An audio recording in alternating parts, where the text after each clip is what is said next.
நீங்க இந்த உலகத்தை பார்த்த மிகப்பெரிய அதிசயம் எதை சொல்லுவீங்க? சில பேர் தாஜ்மஹால் சொல்லலாம், பிரமிட் சொல்லலாம், ஏன் சைனாவுடைய மதில் சேவர் கூட சொல்லலாம். ஆனா என்ன கேட்டா நம்ம பார்க்குற எல்லாமே அதிசயம் தான் சொல்லுவோம். நம்ம பார்க்குற பொருட்கள் இல்லை, அது மேலே இருந்து வெளிப்படுற வெளிச்சத்தை சொல்றோம். ஏன்னா இந்த லைட் அண்ட் ஃபோட்டான்ஸ் தான் இந்த யூனிவர்ஸ்லேயே மிகப்பெரிய அதிசயமா நான் சொல்லுவேன். இதுக்கு முதல் காரணமே இந்த யூனிவர்ஸ்ல வேற எந்த பார்ட்டிகளாலும் முடியாத வேவ் பார்ட்டிகல் டுவாலிட்டியில் இந்த பார்ட்டிகல் இருக்கு. அதாவது இந்த ஃபோட்டான்ஸ் ஒரே நேரத்தில் ஒரு பார்ட்டிகலாகவும் இருக்க முடியும், வேவ்ஸாகவும் இருக்க முடியும். ரெண்டாவது, இந்த யூனிவர்ஸ்ல இருக்க பார்ட்டிகல்ஸ் எல்லாத்துக்குமே மாஸ்ன்றது இருக்கும், அதாவது வெயிட். இதை பொறுத்து தான் அதோட எனர்ஜி கெப்பாசிட்டி லெவல்ன்றது முடிவாகுது. பட் இந்த ஃபோட்டான்ஸுக்கு மாஸ்ன்றது சுத்தமா இல்லை.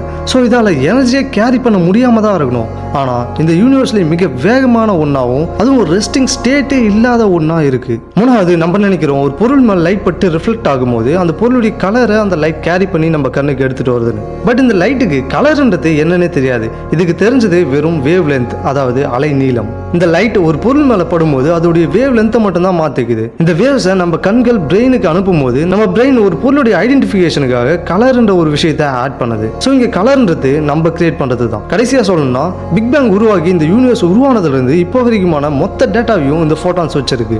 பட் இந்த ஃபோட்டான்ஸ்க்கு உள்ள போய் நீங்க பாத்தீங்கன்னா இது வெறும் காலி டப்பா. இப்போ சொல்லுங்க, நீங்க பார்த்ததுலேயே மிக அதிசயமான ஒண்ணுனா எது? இந்த வீடியோ பிடிச்சிருந்தா லைக், ஷேர் அண்ட் சப்ஸ்கிரைப் பண்ணி வச்சுக்கோங்க. ஃபியூச்சர்ல பார்க்கலாம்.